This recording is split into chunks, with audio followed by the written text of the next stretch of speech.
Good morning and welcome to Sunday service of Lakeside Temple of Practical Christianity.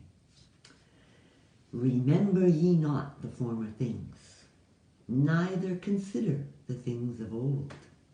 Behold, I will do a new thing. Now it shall spring forth. Shall ye not know it? I will even make a way in the wilderness and rivers in the desert. Relax, become quiet, and enjoy Dieter's Prelude, which is Sonata number 7 in C major, the Adagio by Mozart.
Thank you, Dieter. And now we take our opening statement together. The Jesus Christ consciousness is the head of Lakeside Temple of Practical Christianity. We are open, receptive, responsive, and eager to cooperate with your instruction and guidance. And now, our meditation theme. The Christ within me is leading me into new, wise, and happy experiences.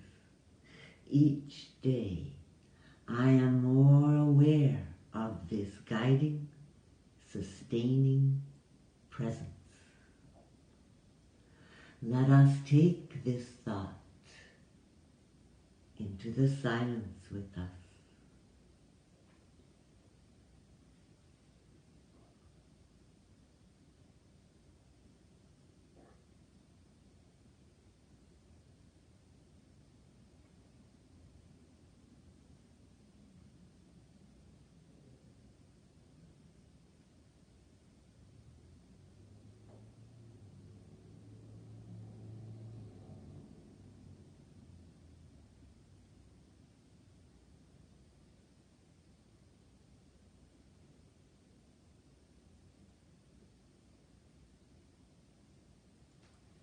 And now, once more, the Christ within me is leading me into new, wise, and happy experiences.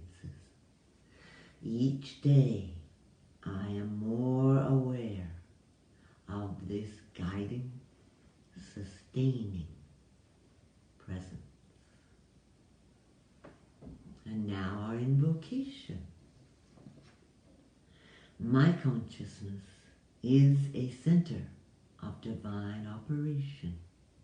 The divine operation is always for expansion and fuller expression. And this means the production of something beyond what has gone before, something entirely new, not included in past experience, though proceeding out of it by an orderly sequence of growth. Therefore, since the divine cannot change its inherent nature, it must operate in the same manner in me. Consequently, in my own special world, of which I am the center, it will always move forward to produce new conditions, always in advance of any that have gone before. Now we will enjoy Dieter's solo, which is Schumann's Mondnacht.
you did her. Today's psalm is number 27. The Lord is my light and my salvation. Whom shall I fear? The Lord is the strength of my life. Of whom shall I be afraid? When the wicked, even mine enemies and my foes, came upon me to eat up my flesh, they stumbled and fell. Though a host should encamp against me, my heart shall not fear. Though war should rise against me, in this will I be confident. One thing have I desired of the Lord, that will I seek after, that I may dwell in the house of the Lord all the days of my life, to behold the beauty of the Lord, and to inquire in his temple. For in the time of trouble he shall hide me in his pavilion. In the secret of his tabernacle shall he hide me. He shall set me up upon a rock. And now shall mine head be lifted up above mine enemies round about me. Therefore will I offer in his tabernacle sacrifices of joy. I will sing, yea, I will sing praises unto the Lord. Hear, O Lord, when I cry with my voice. Have mercy also upon me, and answer me. When thou saidst, seek ye my face, my heart said unto thee, thy face, Lord, will I seek.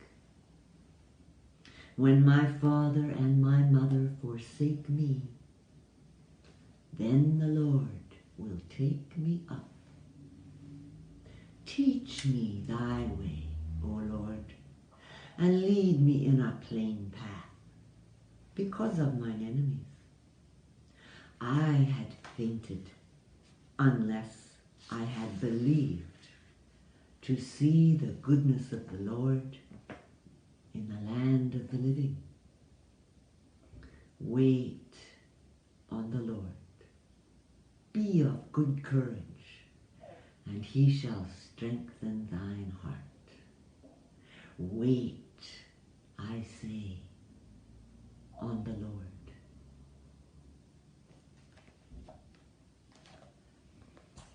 Now is our time to let the Spirit in these words move through us and heal us. Let us become quiet. Let our shoulders drop. Let our eyes quietly close. Let go all our attachments to the outer. Our attention will come back to them at the right time. Now we turn within. Enter the quiet place.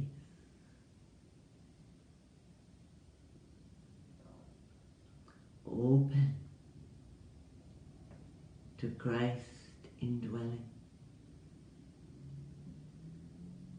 And say, Lord,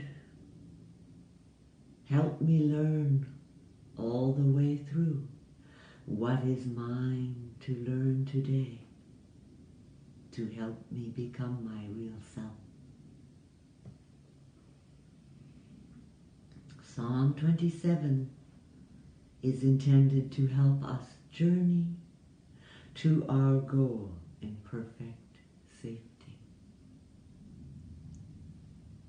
could be a short-term goal or a lifetime goal. The Lord is my light and my salvation. Whom shall I fear? You, Lord, are my insight, my understanding, my salvation. The Lord is the strength of my life.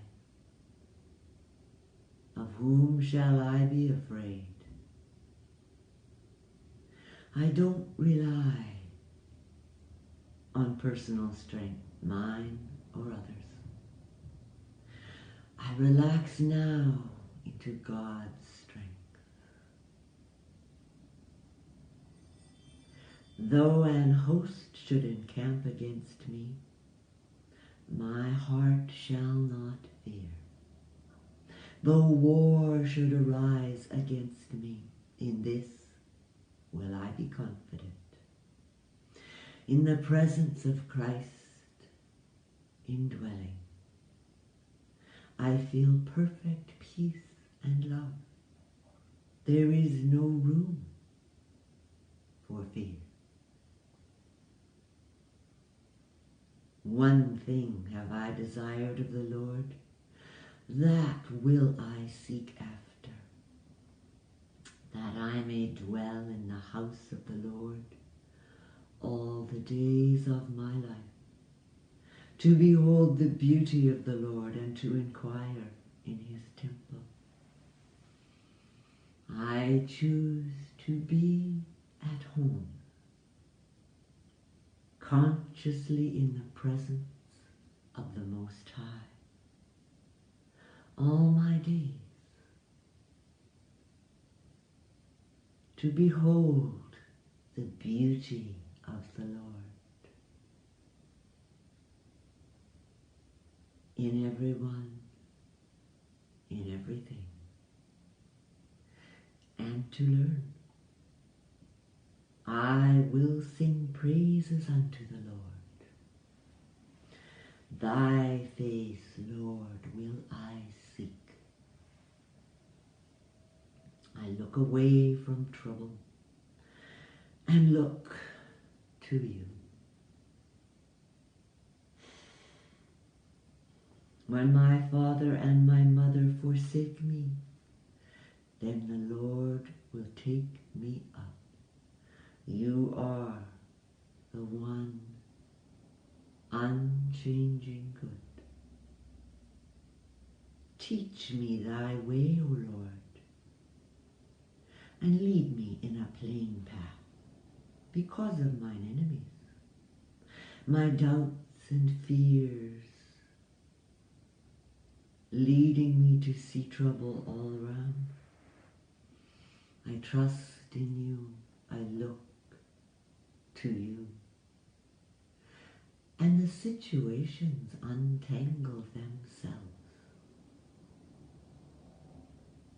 I had fainted unless I had believed to see the goodness of the Lord in the land of the living. Not after this lifetime, right now. Here you are,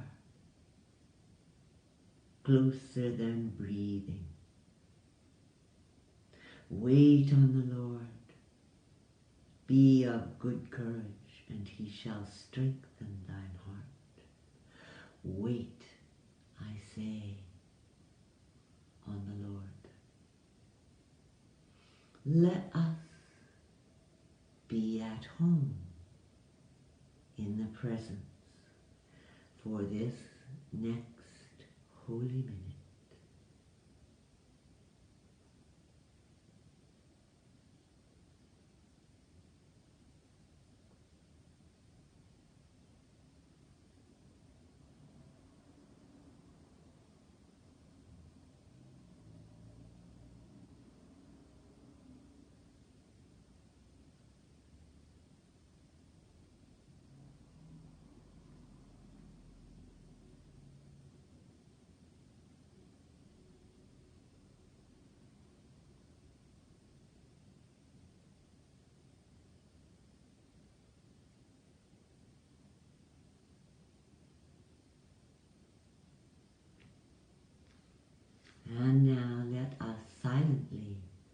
pray our Lord's Prayer as Dieter plays.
Thank you, Dieter. Our lesson today is I Will Strengthen Thee. Tomorrow is Martin Luther King Jr. Day, which means it's a good time to remember the unlimited strength of God. First, that it exists, and next, that it's ours to use. And it's also a good time to mull over what real strength looks like. And a time for us to recognize how fear and doubt distort our perceptions and lead us to err, causing our experiences to be limited. And most of all, to consider how to use God's energy and strength to leave all that limitation behind and live freely and fully instead. Martin Luther King Jr. learned, and he was a fast learner too. His life ended at the age of 39, and he knew about inharmony. He experienced a lot of it. His home was bombed as early as 1956, and there was an unexploded bomb on his porch the very next year. assassination threats were fairly common. He was arrested 30 times, spent time in 18 different jails, said he'd had many frustrating and bewildering nights. Yet he grew through those experiences.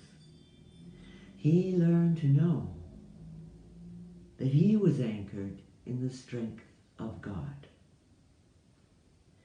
So he was able to know that all is well, even when the present circumstances were threatening.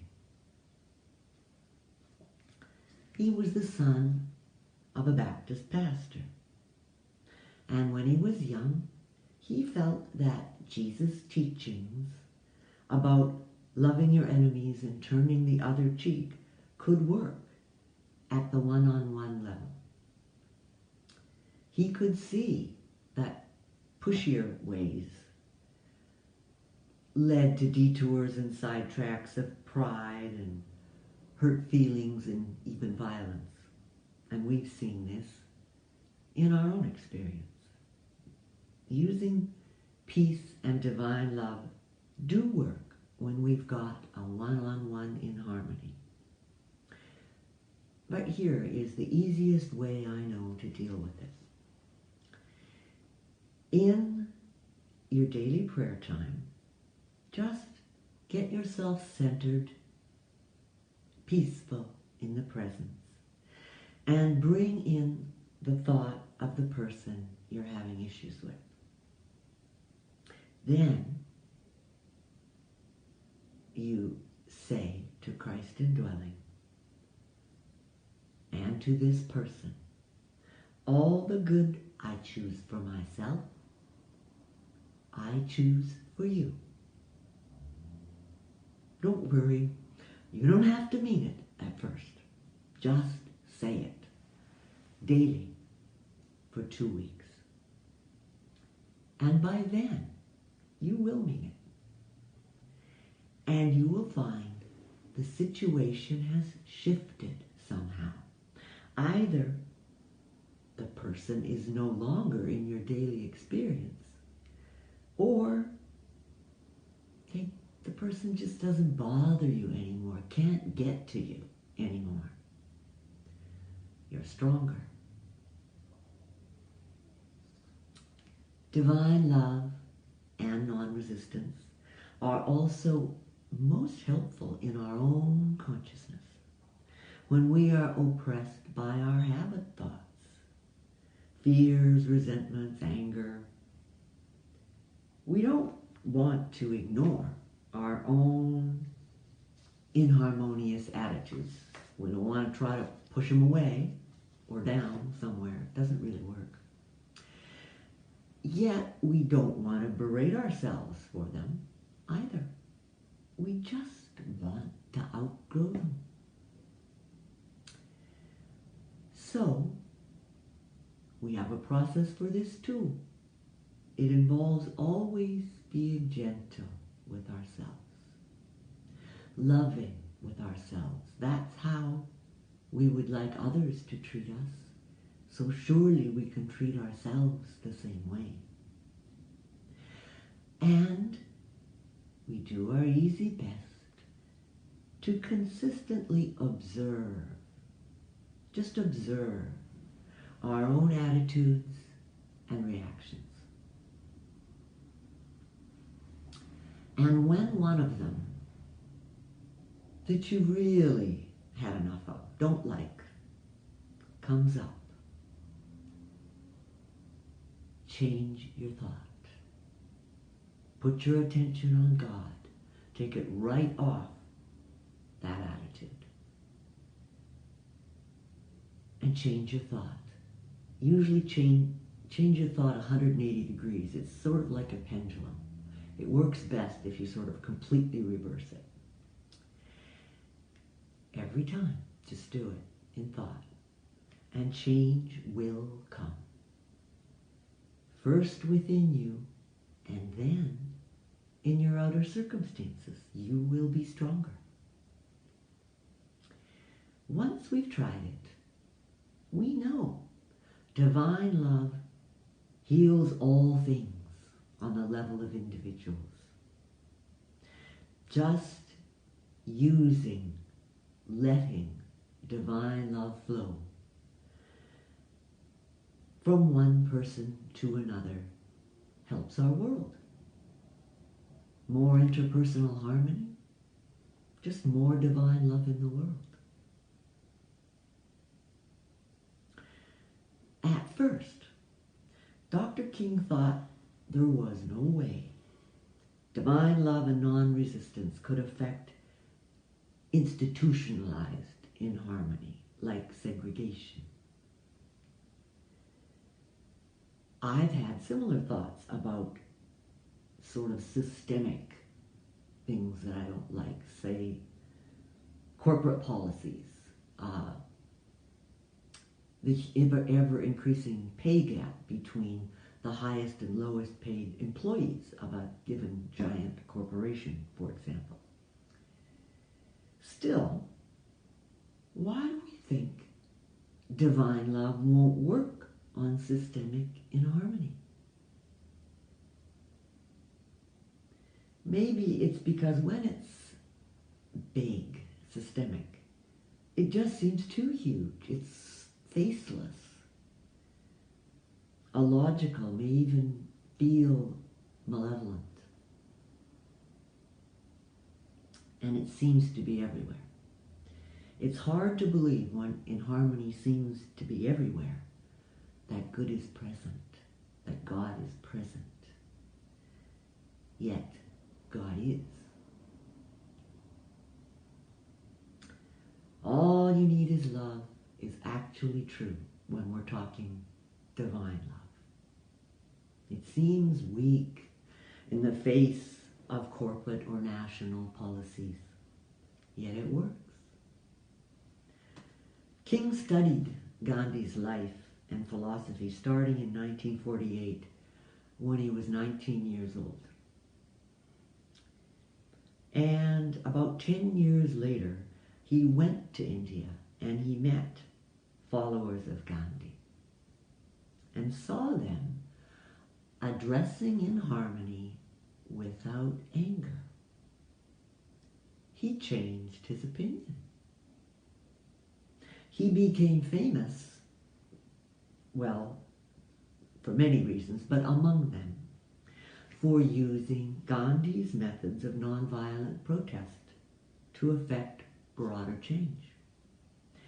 He concluded, this is a quote, "The Christian doctrine of love, operating through the Gandhian method of nonviolence, was one of the most potent weapons available to oppressed people in their struggle for freedom."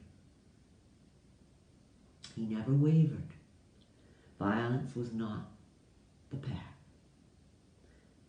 Active nonviolence was.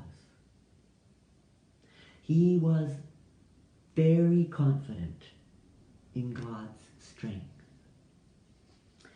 In his final speech before, it was the night before he was assassinated, the "I've been to the mountaintop" speech, he said, "And I'm so happy tonight. I'm not worried about anything. I'm not fearing any man. Mine eyes have seen the glory of the Lord."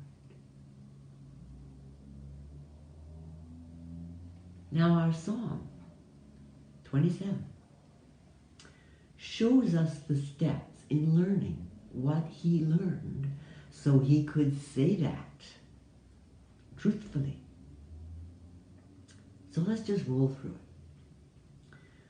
"The Lord is my light and my salvation. Whom shall I fear? No one.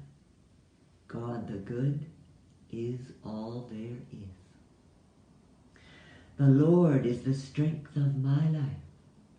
Of whom shall I be afraid?" Again, no one. We don't need to rely on our personal strength or somebody else's personal strength. We can relax into God's strength. If God the good is all there is, and we are in God, we can become one with what appear to be obstacles. Though an host should encamp against me, my heart shall not fear. Though war should rise against me, in this will I be confident.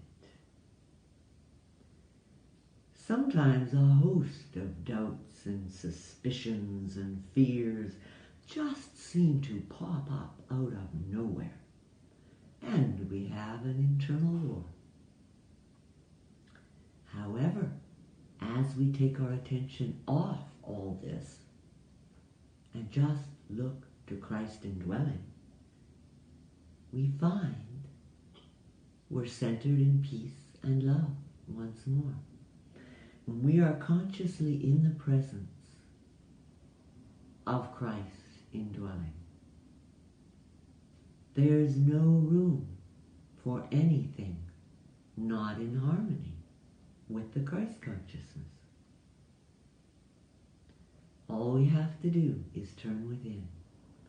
Error thoughts don't have any enduring substance, just what we give them.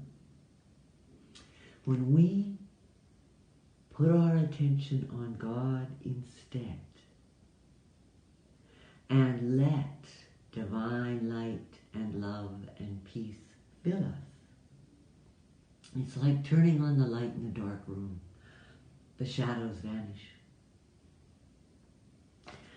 One thing have I desired of the Lord, that will I seek after, that I may dwell in the house of the Lord all the days of my life, to behold the beauty of the Lord and to inquire in his temple. This is the goal of my life. To be at home, consciously in the presence of the Most High, all my days. And to behold the beauty of the Lord everywhere, in everything, and to learn. When you have these kinds of goals, you don't collect nearly as many doubts and fears. And when inharmony does come, it does not destroy us. For in the time of trouble he shall hide me in his pavilion. In the secret of his tabernacle shall he hide me. He shall set me up upon a rock. He's saying, centered in the Lord, I rest in safety. The rock is knowing I'm in the presence of God. The rock is being up on the spiritual plane, knowing we're enfolded and protected. And now shall mine head be lifted up above mine enemies round about me. As we stay focused on God, we begin to perceive clearly. We are centered up there on the rock, and we realize that our own doubts and fears have been distorting our vision. And now we are looking right over the top of them. And it's interesting, when you're in this consciousness and you look back on a situation that you found so disturbing, so upsetting, you find yourself saying to yourself, well, why was I looking at it that way? It's interesting. When thou saidst, seek ye my face, my heart said unto thee, thy face, Lord, will I seek. is when God said, stop looking at that situation you are fighting with. Look at me. I said, yes. I let go resisting. I stop adding energy to a struggle I didn't want in the first place. I know you, Lord, are in the situation, taking care of it. Teach me thy way, O Lord, and lead me in a plain path because of mine enemies, my doubts and my fears. We're saying here, Spirit within, make truth clear to me. Don't hit me with a hammer, but maybe in that ballpark if that's what it takes. I want to trust in you. And I want to see my simple, good path ahead of me. I want to know, Lord, that you work all things together for good. And the psalm ends this way. Wait on the Lord. Be of good courage, and he shall strengthen thine heart. Wait, I say, on the Lord.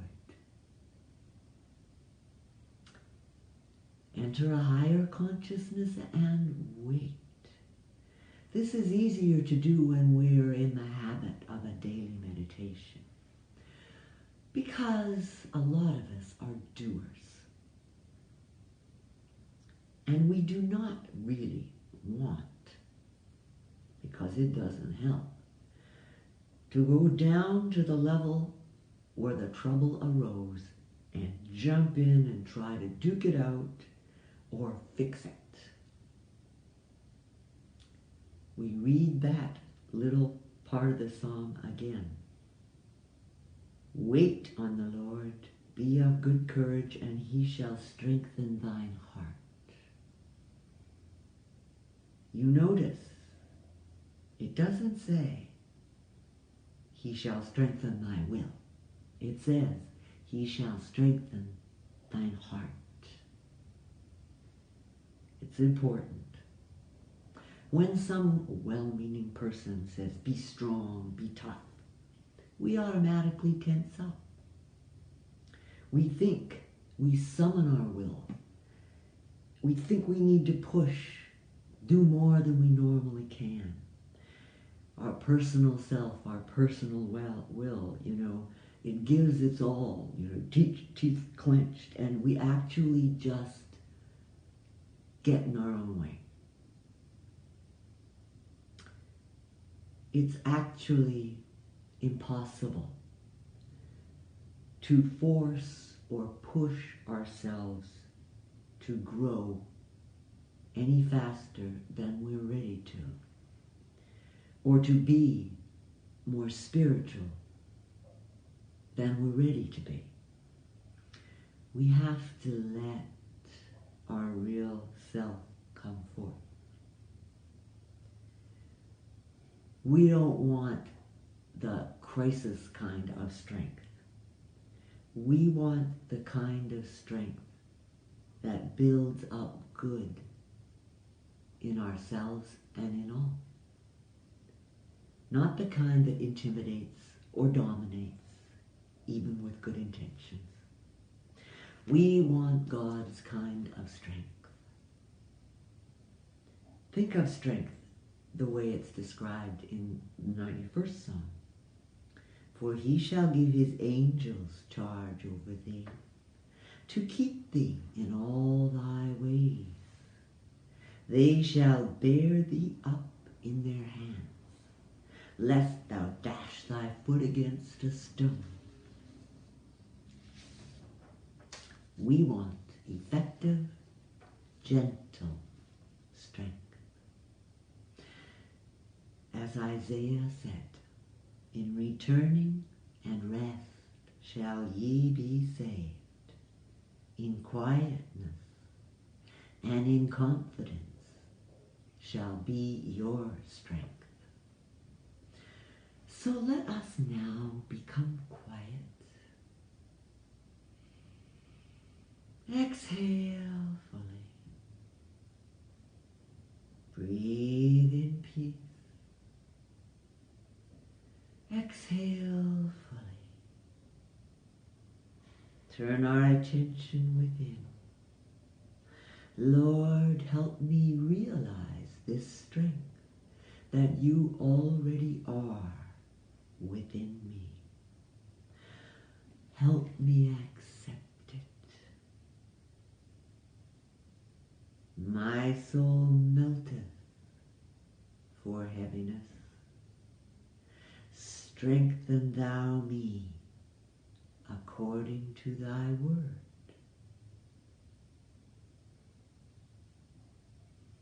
God is our refuge and strength, a very present help in trouble. Therefore will not we fear, though the earth be removed, and though the mountains be carried into the midst of the sea.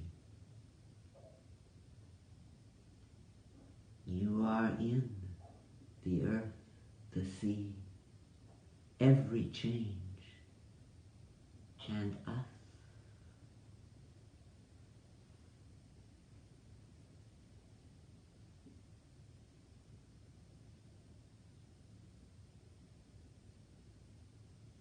The Christ within me is leading me into new, wise, and happy experiences. Each day I am more aware of this guiding, sustaining presence. I can do all things through Christ, which strengtheneth me. All the strength I need is already within, through, and all around me. Think the thought, I accept this strength now. And come back. Now, let me be your voice for our Knowing Our Oneness project. Lord, your Spirit is in us and in our many neighbors. Bring us all to you, to Lakeside Temple in consciousness, that we may be filled with your love, peace, and prosperity, and know our oneness. Lord, your Spirit is in us and in our many neighbors.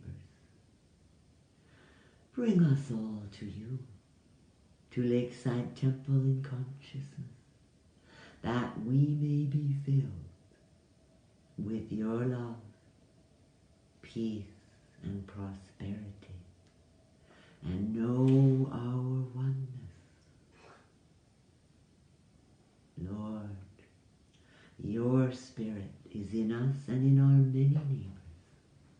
Bring us all to you, to Lakeside Temple in consciousness, that we may be filled with your love, peace, and prosperity, and know our oneness. And we come back. Please pray this little meditation every day at noon with all of us. It's posted on Facebook and also it's on the website. Strength is ours now and forever. Amen. Now, it's time for our offering. What the still small voice, the Christ consciousness, suggests to us to give. Because God needs it? No, God's the source of all. Because it helps the temple? Well, it does help the temple. This is not the main reason, though. It's for us.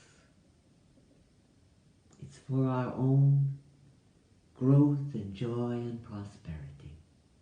We have had so many reasons over the past year to hunker down, hug ourselves, and sort of hole up, fearful of giving. However, when we do this, we unwittingly refuse our own good. Life is a dance of giving and receiving, and if we try to sit it out, we wither. So we give to the glory of God, and we find we are blessed. It is impossible to outgive God. And why we always give what the still small voice suggests is because God loveth a cheerful giver. We always want to give with joy and praise and thanks. You can give to the temple here. The Network for Good button that's on this live stream keeps operating as long as the service is still up on Facebook. You can also give at the website, and you can mail us a check. And if you are ever, using email through the temple, like to make a prayer request, your response always has a donate button on it. So, let us bless our offering together. The aspect of my nature that is divine love is activated in giving.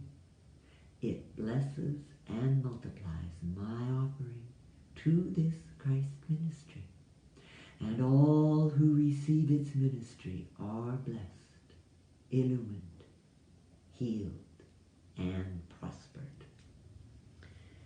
Father, Mother God, we acknowledge this offering as the very substance of your being, created for our use before the beginning of the world. We know it has been shaped and formed in our thoughts and in our hearts, and it has come into manifestation through our words and our outer activities.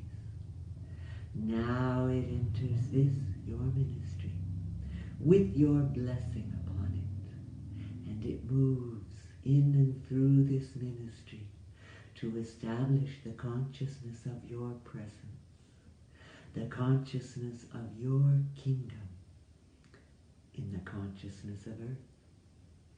Then, according to your perfect law, it returns to each giver, heaped up, pressed down, shaken together, and running over, for our increasing understanding of this, your law.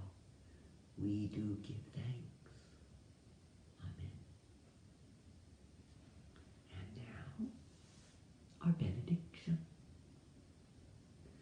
The Christ within me, my own I am, is a tower of spiritual strength, steadfastness, and stability.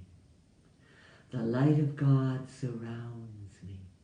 The love of God enfolds me. The wisdom of God guides and directs me. The substance of God supplies, supports, and sustains me. The power of God protects me. And the presence of God watches over me. Wherever I am, God is, and all is well. once more for the I am in every form. Wherever I am, God is, and all is well. Now, announcements. Next week's lesson is I will help thee.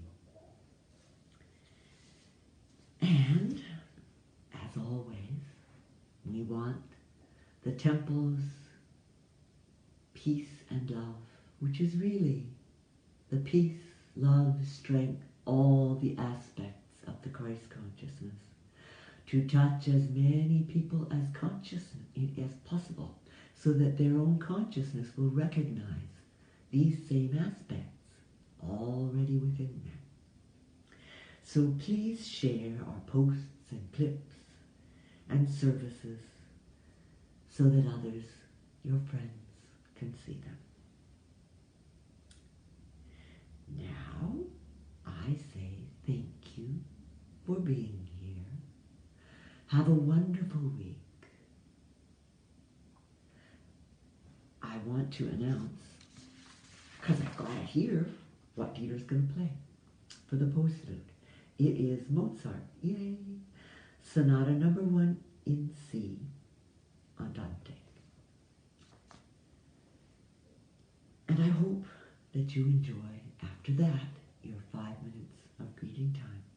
Remember to be gentle with yourself.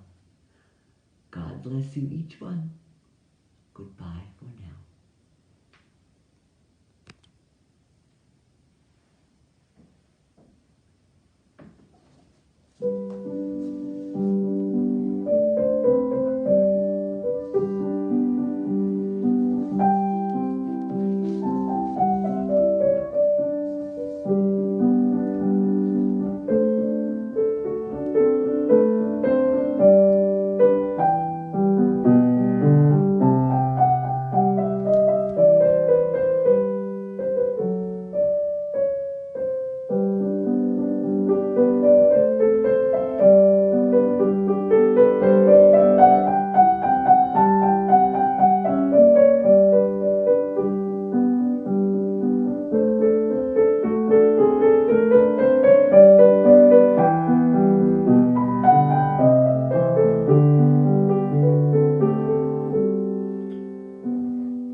much, Dieter. The music is wonderful.